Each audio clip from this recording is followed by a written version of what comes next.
ನಮಸ್ಕಾರ ಗೆಳೆಯರಿ, stock market Kannada ಚಾನಲ್ಗೆ ಸ್ವಾಗತ ಸುಸ್ವಾಗತ.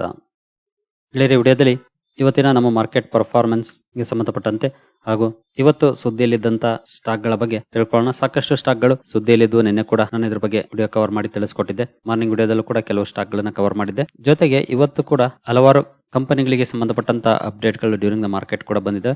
ಅವುಗಳನ್ನ ತಿಳ್ಕೊಳ್ಳೋಣ. ನಂತರ ಅವುಗಳ ಪರ್ಫಾರ್ಮೆನ್ಸ್ ಹೇಗಿದೆ ಮಾರ್ಕೆಟ್ ಅಲ್ಲಿ, ಅಂದ್ರೆ ಸುದ್ದಿಗೆ ರಿಯಾಕ್ಷನ್, ಅದನ್ನು ಕೂಡ ತಿಳ್ಕೊಳ್ಳುವಂತ ಪ್ರಯತ್ನ ಮಾಡೋಣ. ಮೊದಲಿಗೆ ಡಿಸ್ಕ್ಲೇಮರ್ ಕೊಡ್ಲಿಕ್ಕೆ ಇಷ್ಟಪಡ್ತೀನಿ. ಇಲ್ಲಿ ಕವರ್ ಮಾಡ್ತಿರೋಂಥ ಯಾವುದೇ ಸ್ಟಾಕ್ ಅನ್ನು ಕೂಡ ರೆಕಮೆಂಡ್ ಮಾಡ್ತಿಲ್ಲ. ನೀವು ಫರ್ದರ್ ಸ್ಟಡಿ ಮಾಡಿ ಡಿಸಿಷನ್ ತಗೊಳ್ಬಹುದು. ಆಸ್ ಎ ಎಜುಕೇಶನಲ್ ಪರ್ಪಸ್ ನಾನು ಈ ವಿಡಿಯೋನ ನಿಮ್ಮ ಮುಂದೆ ತರ್ತಾ ಇದ್ದೀನಿ. ಮೊದಲಿಗೆ ನಿಫ್ಟಿ ಪರ್ಫಾರ್ಮೆನ್ಸ್ ಅನ್ನು ನೋಡೋದಾದ್ರೆ ನಿಫ್ಟಿಯಲ್ಲಿ ನೋಡಬಹುದು 30.95 ಅಥವಾ 0.13% ಡೌನ್ ಫಾಲ್ ಕಂಡು ಬಂದಿದೆ. ಓಪನಿಂಗ್ ಚೆನ್ನಾಗೇ ಇತ್ತು, ಗ್ಯಾಪ್ ಅಪ್ ಅಲ್ಲಿ ಓಪನ್ ಆಯ್ತು. ನಂತರ ಕೂಡ ಒಳ್ಳೆ ಪರ್ಫಾರ್ಮೆನ್ಸ್ ಕಂಡು ಬಂತು. ಜೊತೆಗೆ ಆಲ್ ಟೈಮ್ ಹೈ ಅನ್ನು ಕೂಡ ಅಚೀವ್ ಮಾಡ್ತೀವಿ ಇವತ್ತು. ಸೊ ನೀವು ಇಲ್ಲಿ ನೋಡಬಹುದು 52 ವೀಕ್ ಹೈ 23,411. ಇವತ್ತಿನ ಹೈ ಕೂಡ ನೋಡಬಹುದು 23,411. ಸೊ ಆಲ್ ಟೈಮ್ ಹೈ ಅನ್ನು ಅಚೀವ್ ಮಾಡಿ ನಂತರ ಡೌನ್ ಆಯ್ತು, ಮತ್ತೆ ರಿಕವರ್ ಆಗಿ ನಾರ್ಮಲ್ ಆಗಿ ಟ್ರೇಡ್ ಆಯ್ತು. ಬಟ್ ಕೊನೆಯಲ್ಲಿ ಸ್ವಲ್ಪ down fall over all market ಅಲ್ಲಿ ಕಂಡು ಬಂತು. ಓವರ್ ಆಲ್ ನಾರ್ಮಲ್ ಪರ್ಫಾರ್ಮೆನ್ಸ್ ಅಂತ ಹೇಳ್ಬೋದು. ಅಂತ ಒಳ್ಳೆ ಪರ್ಫಾರ್ಮೆನ್ಸ್ ಅಲ್ಲ ಅಥವಾ ಬ್ಯಾಡ್ ಪರ್ಫಾರ್ಮೆನ್ಸ್ ಅಲ್ಲ, ಆ ರೀತಿಯ ಪರ್ಫಾರ್ಮೆನ್ಸ್ ಅನ್ನ ನಿಫ್ಟಿ ಕೊಟ್ಟಿದೆ.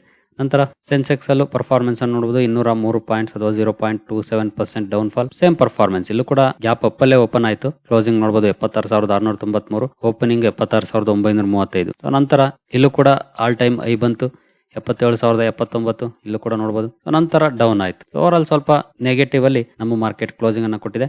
ನಂತರ ಬ್ರಾಡ್ ಮಾರ್ಕೆಟ್ ಇಂಡೈಸಸ್ ಗಳ ಕಡೆ ಬಂದ್ರೆ ನಿಫ್ಟಿ ನೆಕ್ಸ್ಟ್ 15 ಅಲ್ಲಿ ತುಂಬಾ ಒಳ್ಳೆ ಪರ್ಫಾರ್ಮೆನ್ಸ್ ಬಂದಿದೆ. ನಿಫ್ಟಿ ಅಂಡರ್ ಪರ್ಫಾರ್ಮೆನ್ಸ್ ಮಾಡಿದ್ರು ನಿಫ್ಟಿ ನೆಕ್ಸ್ಟ್ 50 ಅಂತೂ ಚೆನ್ನಾಗಿ ಪರ್ಫಾರ್ಮ್ ಮಾಡಿದೆ. ನಂತರ 100 ಫ್ಲಾಟ್ ಆಗಿ ಕ್ಲೋಸಿಂಗ್ ಅನ್ನ ಕೊಟ್ಟಿದೆ. ಹಾಗೆ 200 ಕೂಡ ಫ್ಲಾಟ್ ಇದೆ. ನಿಫ್ಟಿ 500 ಸ್ವಲ್ಪ ಮಟ್ಟಿಗೆ ಪಾಸಿಟಿವ್ ಇದೆ. ಮಿಡ್ ಕ್ಯಾಪ್ ಅಲ್ಲಿ 0.3% ಡೌನ್ ಫಾಲ್ ಕಂಡು ಬಂದಿದೆ. ಮಿಡ್ ಕ್ಯಾಪ್ 100 ಸ್ವಲ್ಪ ಮಟ್ಟಿಗೆ ಪಾಸಿಟಿವ್ ಅಲ್ಲಿ ಕ್ಲೋಸಿಂಗ್ ಅನ್ನ ಕೊಟ್ಟಿದೆ. ಸ್ಮಾಲ್ ಕ್ಯಾಪ್ ತುಂಬಾ ಚೆನ್ನಾಗಿ ಪರ್ಫಾರ್ಮ್ ಮಾಡಿದೆ. ಇವತ್ತು 1.5% ಪಾಸಿಟಿವ್ ಇದೆ. ಮಿಡ್ ಕ್ಯಾಪ್ 150 ಕೂಡ 0.36% ಪಾಸಿಟಿವ್ ಅಲ್ಲಿ ಕ್ಲೋಸಿಂಗ್ ಅನ್ನ ಕೊಟ್ಟಿದೆ. ಹಾಗೆ ಸ್ಮಾಲ್ ಕ್ಯಾಪ್ 50 ಕೂಡ 1.5% ನಿಯರ್ಲಿ. ಹಾಗೆ ನಿಫ್ಟಿ ಸ್ಮಾಲ್ ಕ್ಯಾಪ್ 250 ಕೂಡ ನಿಯರ್ಲಿ 1.5% ಅಥವಾ 1.32% ಪಾಸಿಟಿವ್ ಅಲ್ಲಿ ಕ್ಲೋಸಿಂಗ್ ಅನ್ನ ಕೊಟ್ಟಿದೆ.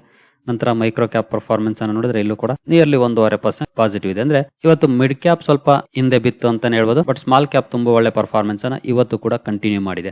ಹಾಗೆ ಲಾರ್ಜ್ ಕ್ಯಾಪ್ ಅಲ್ಲಿ ನಿಫ್ಟಿ ನೆಕ್ಸ್ಟ್ 50 ಬಿಟ್ರೆ ಇನ್ನು ಉಳಿದಂತ ಇಂಡೆಕ್ಸ್ ಗಳು ಸ್ವಲ್ಪ ನಾರ್ಮಲ್ ಪರ್ಫಾರ್ಮೆನ್ಸ್, ಅಂತ ಒಳ್ಳೆ ಪರ್ಫಾರ್ಮೆನ್ಸ್ ಏನ್ ಬರಲಿಲ್ಲ. ನಂತರ ಸೆಕ್ಟೋರಲ್ ಇಂಡೈಸಸ್ ಗಳ ಕಡೆ ಬಂದ್ರೆ ನಿಫ್ಟಿ ಬ್ಯಾಂಕ್ ಫ್ಲಾಟ್ ಇದೆ ಪರ್ಫಾರ್ಮೆನ್ಸ್. ಹಾಗೆ ಆಟೋ ಕೂಡ ಫ್ಲಾಟಿಶ್ ಪರ್ಫಾರ್ಮೆನ್ಸ್ ಇದೆ.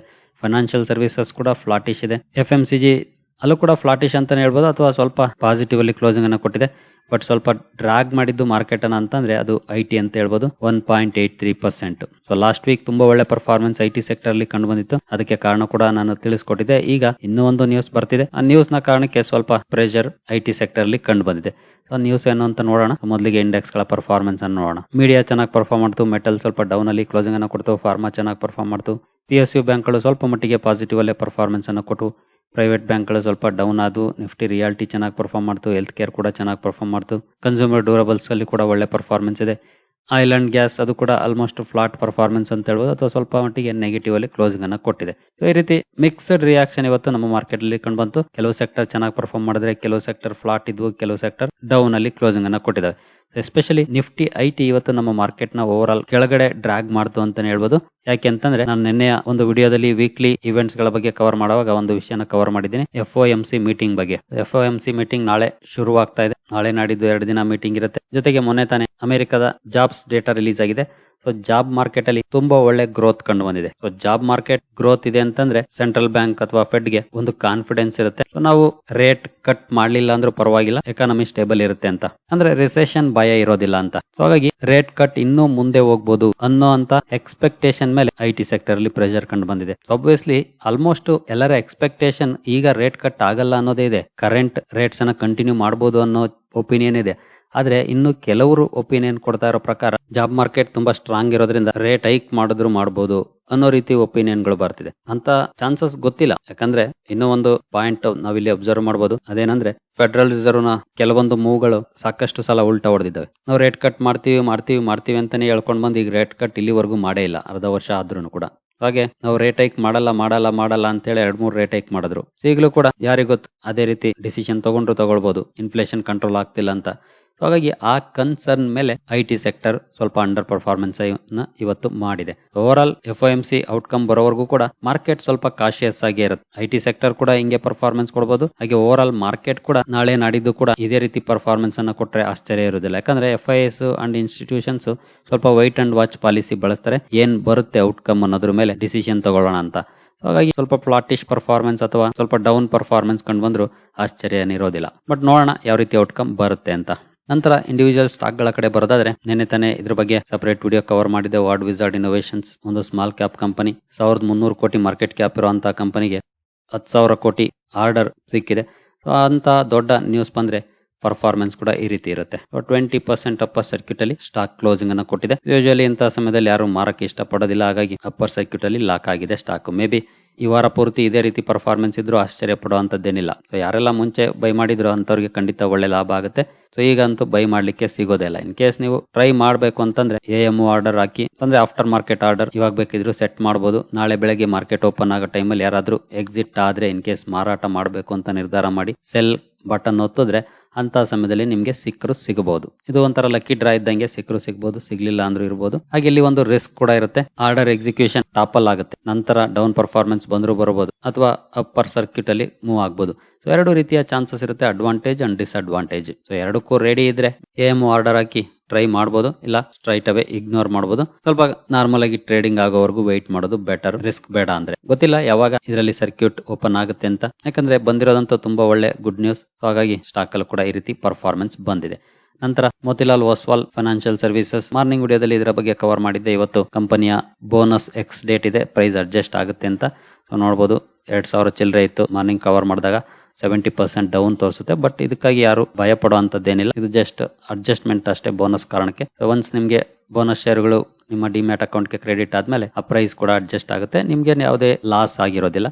ಈಗ ಸದ್ಯದ ಮಟ್ಟಿಗೆ ಲಾಸ್ ಅಂತ ತೋರಿಸ್ತಾ ಇರುತ್ತೆ, ಬಟ್ ಆಕ್ಚುಯಲ್ ಲಾಸ್ ಏನಾಗಿರೋದಿಲ್ಲ, ವೆಯ್ಟ್ ಮಾಡಿ ಅಷ್ಟೇ. ಒಂದ್ ಶೇರ್ಗಳು ಕ್ರೆಡಿಟ್ ಆದ್ರೆ ಅದು ಪ್ರೈಸ್ ಅಡ್ಜಸ್ಟ್ ಆಗುತ್ತೆ. ಸೊ ಒಂದು ಶೇರು 4 ಶೇರ್ ಆಗಿದೆ, ಯಾಕಂದ್ರೆ ಒಂದು ಶೇರ್ಗೆ 3 ಶೇರ್ಗಳನ್ನ ಬೋನಸ್ ಆಗಿ ಕೊಟ್ಟಿದೆ ಕಂಪನಿ. ಹಾಗಾಗಿ ಈ ರೀತಿ ಅಡ್ಜಸ್ಟ್ ಆಗಿದೆ. ಅಡ್ಜಸ್ಟ್ ಆದ ನಂತರ ತುಂಬಾ ಒಳ್ಳೆ ಪರ್ಫಾರ್ಮೆನ್ಸ್ ಕೂಡ ಕಂಡು ಬಂದಿದೆ. ಮೋರ್ ದನ್ 10% ರ್ಯಾಲಿ ಸ್ಟಾಕ್ ಅಲ್ಲಿ ಕಂಡು ಬಂದಿದೆ. ನಂತರ ಸಂವರ್ಧನ ಮದರ್ಸನ್ ಇಂಟರ್ನ್ಯಾಷನಲ್ ನಿನ್ನೆ ವಿಡಿಯೋದಲ್ಲಿ ಒಂದು ನ್ಯೂಸ್ ಅನ್ನ ಕವರ್ ಮಾಡಿದ್ದೆ ಸ್ಟಾಕ್ ಬಗ್ಗೆ. ಕಂಪನಿಯ ಸಬ್ಸಿಡಿಯರಿಗೆ ರೇಟಿಂಗ್ ಅಪ್ಗ್ರೇಡ್ ಮಾಡಿದ್ದಾರೆ ಅಂತ ಒಳ್ಳೆ ರೆಸ್ಪಾನ್ಸ್ ಬಂದಿದೆ. ನೋಡಬಹುದು ನಿಯರ್ಲಿ 5% ರ್ಯಾಲಿ ಸಂವರ್ಧನ ಮದರ್ಸನ್ ಇಂಟರ್ನ್ಯಾಷನಲ್ ಅಥವಾ ಸಮ್ಮಿಲ್ ಅಲ್ಲಿ ಕಂಡು ಬಂದಿದೆ. ನಂತರ ರೈಲ್ ವಿಕಾಸ್ ನಿಗಮ್ ಬಗ್ಗೆ ಕೂಡ ನಿನ್ನೆ ವಿಡಿಯೋದಲ್ಲಿ ಕವರ್ ಮಾಡಿದೆ. ಒಂದು ಆರ್ಡರ್ಗೆ ಲೋಯೆಸ್ಟ್ ಬಿಡ್ಡರ್ ಆಗಿ ಹೊರ ಬಂದಿದೆ ಅಂತ. ಬಟ್ ಸ್ಟಾಕ್ ಅಲ್ಲಿ ಏನಂತ ಪಾಸಿಟಿವ್ ಪರ್ಫಾರ್ಮೆನ್ಸ್ ಕಂಡು ಬಂದಿಲ್ಲ. ಓಪನಿಂಗ್ ಅಂತೂ ಅಪ್ಪಲ್ ಆಯ್ತು, ನಂತರ ಡೌನ್ ಪರ್ಫಾರ್ಮೆನ್ಸ್ ಕಂಡು ಬಂತು. ನಂತರ ಐನಾಕ್ಸ್ ವಿಂಡ್ ಬಗ್ಗೆ ಕೂಡ ಒಂದು ಅಪ್ಡೇಟ್ ಅನ್ನು ಕೊಟ್ಟಿದೆ. ಸ್ಟಾಕ್ ಅಲ್ಲಿ ಏನಂತ ಪಾಸಿಟಿವ್ ರಿಯಾಕ್ಷನ್ ಬಂದಿಲ್ಲ, ನೆಗೆಟಿವ್ ಅಲ್ಲೇ ಕ್ಲೋಸಿಂಗ್ ಅನ್ನು ಕೊಟ್ಟಿದೆ. ನಂತರ EIH ಅಸೋಸಿಯೇಟೆಡ್ ಹೋಟೆಲ್ಸ್ ಈ ಕಂಪನಿ ಒಂದು ಅನೌನ್ಸ್ಮೆಂಟ್ ಅನ್ನು ಮಾಡಿದೆ. ಅನೌನ್ಸ್ಮೆಂಟ್ ಬಂದ್ಮೇಲೆ ಸ್ಟಾಕ್ ಅಲ್ಲಿ ನಿಯರ್ಲಿ 15% ರ್ಯಾಲಿ ಬಂದಿದೆ. ಅದಕ್ಕೆ ಕಾರಣ ಆ ನ್ಯೂಸ್ ನೋಡಬಹುದು ನೀವು ಇಲ್ಲಿ. EIH associated hotels shares rally 17% ahead of bonus shares issue plan. Company board meeting ಅನ್ನ ಕರೆದಿದೆ 14ನೇ ತಾರೀಕು. 14ನೇ ತಾರೀಕು ಡಿಸೈಡ್ ಮಾಡುತ್ತೆ ಬೋನಸ್ ಅನ್ನ ಕೊಡಬೇಕಾ, ಕೊಡೋದಾದ್ರೆ ಯಾವ ರೇಷಿಯೋದಲ್ಲಿ ಕೊಡಬೇಕು ಅನ್ನೋದನ್ನ. ಅದಕ್ಕಾಗಿ ಬೋರ್ಡ್ ಮೀಟಿಂಗ್ ಕರೆದಿದೆ. ನ್ಯೂಸ್ ಬಂದಿದೆ. ಆ ನ್ಯೂಸ್ ಬಂದ ನಂತರ ಸ್ಟಾಕ್ ಅಲ್ಲಿ ಈ ರೀತಿ ರ್ಯಾಲಿ ಕೂಡ ಕಂಡು ಬಂದಿದೆ. ಇಂಟ್ರೆಸ್ಟ್ ಇರೋರು ಕಂಪನಿ ಬಗ್ಗೆ ತಿಳ್ಕೊಳ್ಳಕ್ಕೆ ಪ್ರಯತ್ನ ಪಡಬಹುದು. 2,500 ಕೋಟಿ ಮಾರ್ಕೆಟ್ ಕ್ಯಾಪ್ ಇರುವಂತಹ ಸ್ಟಾಕ್. ಬಟ್ ಬೋನಸ್ ಕಾರಣಕ್ಕೆ ಇನ್ವೆಸ್ಟ್ಮೆಂಟ್ ಅನ್ನ ಮಾಡೋದಲ್ಲ. ಕಂಪನಿಯ ಬಿಸ್ನೆಸ್ ಇಷ್ಟ ಆಯ್ತು, ಕಂಪನಿ ಬಿಸ್ನೆಸ್ ಮಾಡೆಲ್ ಚೆನ್ನಾಗಿದೆ, ಫಂಡಮೆಂಟಲಿ ಸ್ಟ್ರಾಂಗ್ ಇದೆ ಅಂತಂದ್ರೆ ಲಾಂಗ್ ಟರ್ಮ್ ಅಲ್ಲಿ ಒಳ್ಳೆ ಪರ್ಫಾರ್ಮೆನ್ಸ್ ಅನ್ನ ಕೊಡಬಹುದು ಅನ್ಸಿದ್ರೆ ಆಗ ಡಿಸಿಷನ್ ತಗೊಳ್ಬಹುದು, ಇಲ್ಲ ಸ್ಟ್ರೈಟ್ ಅವೇ ಇಗ್ನೋರ್ ಕೂಡ ಮಾಡಬಹುದು. ನಂತರ 1 ಇಯರ್ ಪರ್ಫಾರ್ಮೆನ್ಸ್ ನೋಡಬಹುದು, 65% ಪಾಸಿಟಿವ್ ಇದೆ. 5 ಇಯರ್ಸ್ ಅಲ್ಲೂ ಕೂಡ ಚೆನ್ನಾಗಿ ಪರ್ಫಾರ್ಮ್ ಮಾಡಿದೆ. ಹಾಗೆ ಮ್ಯಾಕ್ಸಿಮಮ್ ಪರ್ಫಾರ್ಮೆನ್ಸ್ ನೋಡಿದ್ರೆ ಈ ರೀತಿ ಇದೆ. ಅಂತ ಗ್ರೇಟ್ ಪರ್ಫಾರ್ಮೆನ್ಸ್ ಅಲ್ಲ, ಬಟ್ ಕನ್ಸಿಸ್ಟೆಂಟ್ ಆಗಿ ಪರ್ಫಾರ್ಮ್ ಮಾಡಿದೆ. ಬಟ್ ಸ್ಮಾಲ್ ಕ್ಯಾಪ್ ಸ್ಟಾಕ್ ಅಲ್ಲಿ 5 ವರ್ಷದಲ್ಲಿ 130% ಅಂದ್ರೆ ಇದೇನ್ ಗ್ರೇಟ್ ರಿಟರ್ನ್ಸ್ ಅಲ್ಲ. ಅಷ್ಟೊಂದು ರಿಸ್ಕ್ ತಗೊಂಡು ಇಷ್ಟು ರಿಟರ್ನ್ಸ್ ಅನ್ನ ಗಳಿಸೋದಕ್ಕಿಂತ ಲಾರ್ಜ್ ಕ್ಯಾಪ್ ಸ್ಟಾಕ್ ಗಳಲ್ಲಿ ಇನ್ವೆಸ್ಟ್ ಮಾಡಿದ್ರು ಕೂಡ ನಿಯರ್ಲಿ ಅಷ್ಟೇ ರಿಟರ್ನ್ ಸಿಗುತ್ತೆ. ಅದನ್ನು ಕೂಡ ನಾವು ಯೋಚನೆ ಮಾಡಬೇಕಾಗುತ್ತೆ ಇನ್ವೆಸ್ಟ್ ಮಾಡೋದಕ್ಕೆ ಮುಂಚೆ. ನಂತರ 197 ಕಮ್ಯುನಿಕೇಶನ್ಸ್ ಅಥವಾ ಪೇಟಿಎಂ. ಪೇಟಿಎಂ ಅಲ್ಲಿ ಇವತ್ತು 2% ಪಾಸಿಟಿವ್ ಪರ್ಫಾರ್ಮೆನ್ಸ್ ಬಂದಿದೆ. ಮಾರ್ನಿಂಗ್ ಅಂತೂ ತುಂಬಾ ಒಳ್ಳೆ ಪರ್ಫಾರ್ಮೆನ್ಸ್ ಕಂಡು ಬಂದಿತ್ತು. ಕಾರಣ ಕಂಪನಿ ತನ್ನ ಎಂಪ್ಲಾಯೀಸ್ ಟರ್ಮಿನೇಟ್ ಮಾಡ್ತಾ ಇದೆ. ಸೊ ಟರ್ಮಿನೇಟ್ ಅಂದ್ರೆ ಜಾಬ್ ಕಟ್ ಮಾಡ್ತಾ ಇದೆ. ಸೊ ಆ ನ್ಯೂಸ್ ಬಂದಿದೆ. ಆ ನ್ಯೂಸ್ ನ ಮಾರ್ಕೆಟ್ ಪಾಸಿಟಿವ್ ಆಗಿ ತಗೊಂಡಿದೆ. ಸೊ ಮೇ ಬಿ ಎಂಪ್ಲಾಯೀಸ್ ಕಡಿಮೆ ಆಗೋದ್ರಿಂದ ಕಾಸ್ಟ್ ಕಟ್ ಆಗುತ್ತೆ ಅನ್ನೋ ಅಂತ ಇದ್ರ ಮೇಲೆ ಕಂಪನಿಯ ಪ್ರಾಫಿಟಬಿಲಿಟಿ ಜಾಸ್ತಿ ಆಗ್ಬೋದು ಅನ್ನೋದ್ರ ಮೇಲೆ ಈ ರೀತಿ ರೆಸ್ಪಾನ್ಸ್ ಕೂಡ ಕಂಡು ಬಂದಿರಬಹುದು. ಸೊ ಸದ್ಯಕ್ಕಂತೂ ಲಾಸ್ ಮೇಕಿಂಗ್ ಕಂಪನಿ, ನಾನಂತೂ ಅವಾಯ್ಡ್ ಮಾಡ್ತೀನಿ ಈ ಸ್ಟಾಕ್ ಅನ್ನ. ನಂತರ KEC ಇಂಟರ್ನ್ಯಾಷನಲ್, ಇದರ ಬಗ್ಗೆ ಕೂಡ ಮಾರ್ನಿಂಗ್ ವಿಡಿಯೋದಲ್ಲಿ, ಮಾರ್ನಿಂಗ್ ಅಲ್ಲ ನಿನ್ನೆಯ ವಿಡಿಯೋದಲ್ಲಿ ಮಾಹಿತಿಯನ್ನು ಕೊಟ್ಟಿದೆ. ಕಂಪನಿಗೆ 1061 ಕೋಟಿ ಆರ್ಡರ್ ಸಿಕ್ಕಿದೆ ಅಂತ. ಸೊ ರೆಸ್ಪಾನ್ಸ್ ನೋಡಬಹುದು, ಭರ್ಜರಿ ಆಗಿದೆ. 5% ರ್ಯಾಲಿ ಸ್ಟಾಕ್ ಅಲ್ಲಿ ಕಂಡು ಬಂದಿದೆ. 20,800 ಕೋಟಿ ಮಾರ್ಕೆಟ್ ಕ್ಯಾಪ್ ಇರುವಂತಹ ಸ್ಟಾಕ್. ಇಂಟ್ರೆಸ್ಟ್ ಇರೋರು ಕಂಪನಿಯನ್ನ ಸ್ಟಡಿ ಮಾಡಬಹುದು. ಒಳ್ಳೆ ಆರ್ಡರ್, ಒಳ್ಳೆ ಪರ್ಫಾರ್ಮೆನ್ಸ್ ಕೂಡ ಬಂದಿದೆ. ನಂತರ ರೇಮಂಡ್ ನ ಬಗ್ಗೆ ಕೂಡ ಒಂದು ನ್ಯೂಸ್ ಅನ್ನ ಕವರ್ ಮಾಡಿದ್ದೆ ನಿನ್ನೆ ವಿಡಿಯೋದಲ್ಲಿ. ಲ್ಯಾಂಡ್ ಡೆವಲಪ್ಮೆಂಟ್ ಬಗ್ಗೆ ಸುಮಾರು 2,000 ಕೋಟಿ ರೆವಿನ್ಯೂ ಪೊಟೆನ್ಶಿಯಲ್ ಇರುವಂತ ಪ್ರಾಜೆಕ್ಟ್ ಅದು. ಹಾಗಾಗಿ ಒಳ್ಳೆ ರೆಸ್ಪಾನ್ಸ್ ಕೂಡ ಕಂಡು ಬಂದಿದೆ. 3.5% ರ್ಯಾಲಿ ರೇಮಂಡ್ ಅಲ್ಲೂ ಕೂಡ ಕಂಡು ಬಂದಿದೆ. ನಂತರ ಹೆರಿಟೇಜ್ ಫುಡ್ಸ್ ಅಲ್ಲಿ 5% ರ್ಯಾಲಿ ಇವತ್ತು ಕೂಡ ಕಂಟಿನ್ಯೂ ಆಗಿದೆ. ನಿಮಗೆ ಗೊತ್ತಿದೆ ಈಗಾಗಲೇ ಈ ಕಂಪನಿಯ ಸ್ಥಾಪಕರು ಚಂದ್ರಬಾಬು ನಾಯ್ಡು ಅವರು ಈಗ ಮುಖ್ಯಮಂತ್ರಿ ಆಗ್ತಿದ್ದಾರೆ. ಆ ನ್ಯೂಸ್ ಬಂದಾಗಿಂದ ಕೂಡ ಅವರು ಎಲೆಕ್ಷನ್ ಅಲ್ಲಿ ಗೆದ್ದಾಗಿಂದ ಕೂಡ ತುಂಬಾ ಒಳ್ಳೆ ಪರ್ಫಾರ್ಮೆನ್ಸ್ ಅನ್ನ ಕೊಟ್ಟಿತ್ತು. ಮಧ್ಯೆ ನೋಡಬಹುದು ಯಾವ ರೀತಿ ಡೌನ್ ಫಾಲ್ ಈ ಸ್ಟಾಕ್ ಅಲ್ಲಿ ಬಂದಿತ್ತು ಅಂತ. ಇವತ್ತು ಮೋರ್ ದನ್ 10% ಡೌನ್ ಫಾಲ್ ಕಂಡು ಬಂದಿತ್ತು. ಅದಕ್ಕೆ ಕಾರಣ ಒಂದು ಬ್ಲಾಕ್ ಡೀಲ್. ಸುಮಾರು 4.5% ಶೇರ್ಸ್ ಕೈ ಬದಲಾಗಿದೆ. ಆ ಕಾರಣದಿಂದ ಈ ರೀತಿ ಪರ್ಫಾರ್ಮೆನ್ಸ್ ಕೂಡ ಕಂಡು ಬಂದಿತ್ತು. ನಂತರ ಒಳ್ಳೆ ರಿಕವರಿ ಕೂಡ ಬಂದಿದೆ. ನಂತರ ಅಹ್ಲುವಾಲಿಯಾ ಕಾಂಟ್ರಾಕ್ಟ್ಸ್ ಇವತ್ತು 2.5% ಪಾಸಿಟಿವ್ ಅಲ್ಲಿ ಸ್ಟಾಕ್ ಕ್ಲೋಸಿಂಗ್ ಅನ್ನು ಕೊಟ್ಟಿದೆ. ಕಂಪನಿಗೆ ಸಂಬಂಧಪಟ್ಟಂತಹ ನ್ಯೂಸ್ ಇಲ್ಲಿ ನೋಡಬಹುದು. 384 ಕೋಟಿ ಆರ್ಡರ್ ಕಂಪನಿಗೆ ಸಿಕ್ಕಿದೆ. ಹಾಗಾಗಿ ಸ್ಟಾಕ್ ಅಲ್ಲೂ ಕೂಡ ಒಳ್ಳೆ ರೆಸ್ಪಾನ್ಸ್ ಬಂದಿದೆ. 2.5% ಪಾಸಿಟಿವ್ ಅಲ್ಲಿ ಕ್ಲೋಸಿಂಗ್ ಅನ್ನು ಕೊಟ್ಟಿದೆ. ನಂತರ RCF ಅಲ್ಲಿ ತುಂಬಾ ಒಳ್ಳೆ ಪರ್ಫಾರ್ಮೆನ್ಸ್ ಬಂದಿದೆ. ಇವತ್ತು ನೋಡಬಹುದು ಮೋರ್ ದನ್ 9% ಪಾಸಿಟಿವ್ ಪರ್ಫಾರ್ಮೆನ್ಸ್ ಬಂದಿದೆ. ಫ್ಯಾಕ್ಟ್ ಅಲ್ಲೂ ಕೂಡ ಒಳ್ಳೆ ಪರ್ಫಾರ್ಮೆನ್ಸ್ ಬಂದಿದೆ. ನಿಯರ್ಲಿ 15% ರ್ಯಾಲಿ ಫ್ಯಾಕ್ಟ್ ಅಲ್ಲಿ ಕಂಡು ಬಂದಿದೆ. ಇದಕ್ಕೆ ಕಾರಣ ನಿಮ್ಗೆಲ್ರಿಗೂ ಗೊತ್ತಿದೆ ಅಂದ್ಕೊಳ್ತೀನಿ. ಇವೆರಡು ಕೂಡ ಫರ್ಟಿಲೈಸರ್ ಸ್ಟಾಕ್ ಗಳು. ಮುಂಗಾರು ಈಗಾಗಲೇ ಎಂಟರ್ ಆಗಿದೆ. ಜೊತೆಗೆ IMD ಕೂಡ ಈ ಸಲ ಅವರೇಜ್ ಗಿಂತೂ ಒಳ್ಳೆ ರೈನ್ ಫಾಲ್ ಅನ್ನ ಎಕ್ಸ್ಪೆಕ್ಟ್ ಮಾಡ್ತಾ ಇದೆ. ಹಾಗಾಗಿ ಚೆನ್ನಾಗಿ ಮಳೆ ಬಂತು ಅಂದ್ರೆ ಫರ್ಟಿಲೈಸರ್ಸ್ ಡಿಮ್ಯಾಂಡ್ ಜಾಸ್ತಿ ಆಗುತ್ತೆ. ಹಾಗಾಗಿ ಇವುಗಳ ಬಿಸ್ನೆಸ್ ಜಾಸ್ತಿ ಆಗುತ್ತೆ. ಆ ಒಂದು ಹೋಪ್ಸ್ ಮೇಲೆ ಬೈಯಿಂಗ್ ಕೂಡ ಮಾಡುವಂತ ಚಾನ್ಸಸ್ ಇರುತ್ತೆ ಇನ್ವೆಸ್ಟರ್ಸ್, ಎಸ್ಪೆಷಲಿ ಶಾರ್ಟ್ ಟರ್ಮರ್ಸ್. ಹಾಗಾಗಿ ಒಳ್ಳೆ ರಿಯಾಕ್ಷನ್ ಕೂಡ ಈ ಸ್ಟಾಕ್ ಗಳಲ್ಲಿ ಬರ್ತಿದೆ ಅಂತಾನೆ ಹೇಳ್ಬೋದು. ನಂತರ ಈ ಕಂಪನಿಗಳ ಬಗ್ಗೆ ತಿಳ್ಕೊಳ್ಳೋದಾದ್ರೆ ನೋಡಬಹುದು ರಿಟರ್ನ್ಸ್ ನ 1 ಇಯರ್ ಅಲ್ಲಿ ತುಂಬಾ ಒಳ್ಳೆ ಪರ್ಫಾರ್ಮೆನ್ಸ್ ಇದೆ. 5 ಇಯರ್ಸ್ ಅಲ್ಲೂ ಕೂಡ ಒಳ್ಳೆ ಪರ್ಫಾರ್ಮೆನ್ಸ್ ಇದೆ. ಮ್ಯಾಕ್ಸಿಮಮ್ ಪರ್ಫಾರ್ಮೆನ್ಸ್ ಕೂಡ ನೋಡಬಹುದು ಈ ರೀತಿ ಇದೆ. ಅಂತ ಒಳ್ಳೆ ಪರ್ಫಾರ್ಮೆನ್ಸ್ ಖಂಡಿತ ಇರಲಿಲ್ಲ ಟಿಲ್ 2020 ವರೆಗೂ. ನಂತರ 2020 ಯಲ್ಲೂ ಒಳ್ಳೆ ಪರ್ಫಾರ್ಮೆನ್ಸ್ ಬಂತು. ನಂತರ ಕನ್ಸಾಲಿಡೇಟ್ ಆಯಿತು. ಮತ್ತೆ 2022 ನಂತರ ರಾಕೆಟ್ ರೀತಿ ರ್ಯಾಲಿ ಈ ಸ್ಟಾಕ್ ಅಲ್ಲಿ ಕಂಡು ಬಂದಿದೆ, ಎಸ್ಪೆಷಲಿ ಫ್ಯಾಕ್ಟ್ ಅಲ್ಲಿ. ನಂತರ ನಾವು ರಾಷ್ಟ್ರೀಯ ಕೆಮಿಕಲ್ಸ್ ಅಥವಾ ಫರ್ಟಿಲೈಸರ್ಸ್ RCF ಇದರ ಪರ್ಫಾರ್ಮೆನ್ಸ್ ಅನ್ನು ನೋಡಿದ್ರೆ 1 ಇಯರ್ ಅಲ್ಲಿ ಇಲ್ಲೂ ಕೂಡ 56% ಪಾಸಿಟಿವ್ ಇದೆ. 5 ಇಯರ್ಸ್ ಅಲ್ಲಿ ಇಲ್ಲೂ ಕೂಡ ಒಳ್ಳೆ ಪರ್ಫಾರ್ಮೆನ್ಸ್ ಇದೆ. ಮ್ಯಾಕ್ಸಿಮಮ್ ಪರ್ಫಾರ್ಮೆನ್ಸ್ ನೋಡಬಹುದು. ಅಂತ ಗ್ರೇಟ್ ಪರ್ಫಾರ್ಮೆನ್ಸ್ ಅಲ್ಲ, ಸೈಕ್ಲಿಕಲ್ ಟೈಪ್ ಅಲ್ಲಿ ಮೂವ್ ಆಗುವಂತ ಸ್ಟಾಕ್. ಅದನ್ನೆಲ್ಲ ಅರ್ಥ ಮಾಡ್ಕೊಂಡೆ ನಾವು ಬೈಯಿಂಗ್ ಮಾಡಬೇಕಾಗುತ್ತೆ ಇನ್ವೆಸ್ಟ್ ಮಾಡೋದಕ್ಕೆ ಮುಂಚೆ. ನಂತರ ತೀತಾಗರ್ ರೈಲ್ ಸಿಸ್ಟಮ್ಸ್ ಅಲ್ಲಿ ಇವತ್ತು ನೋಡಬಹುದು ಮೋರ್ ದನ್ 10% ರ್ಯಾಲಿ ಕಂಡು ಬಂದಿದೆ. ಇದಕ್ಕೆ ಸಂಬಂಧಪಟ್ಟಂತೆ ಕೂಡ ಒಂದು ನ್ಯೂಸ್ ಬಂದಿದೆ. ಸ್ಮಾಲ್ ಕ್ಯಾಪ್ ಫಂಡ್ ಇದರಲ್ಲಿ ಬೈಯಿಂಗ್ ಮಾಡಿದೆ. ನೀವು ಇಲ್ಲಿ ನೋಡಬಹುದು ಸ್ಮಾಲ್ ಕ್ಯಾಪ್ ವರ್ಲ್ಡ್ ಫಂಡ್ ಸುಮಾರು 76 ಲಕ್ಷ ಶೇರುಗಳನ್ನ ಬೈ ಮಾಡಿದೆ. ನ್ಯೂಸ್ ಬಂದಿದೆ. ಸ್ಟಾಕ್ ಅಲ್ಲೂ ಕೂಡ ಒಳ್ಳೆ ಪರ್ಫಾರ್ಮೆನ್ಸ್ ಇವತ್ತು ಬಂದಿದೆ. ನೋಡಬಹುದು ಮೋರ್ ದನ್ 10% ಸ್ಟಾಕ್ ಅಲ್ಲಿ ಬಂದಿದೆ. ಸರಿ ಗೆಳೆಯರಿ, ಈ ಎಲ್ಲ ಅಪ್ಡೇಟ್ಸ್ ನಿಮಗೆ ಇಷ್ಟ ಆಗಿದೆ ಅಂದ್ಕೊಳ್ತೀನಿ. ಮುಂದಿನ ವಿಡಿಯೋದಲ್ಲಿ ಸಿಗೋಣ. ಅಲ್ಲಿವರೆಗೂ ಜೈ ಹಿಂದ್, ಜೈ ಕರ್ನಾಟಕ.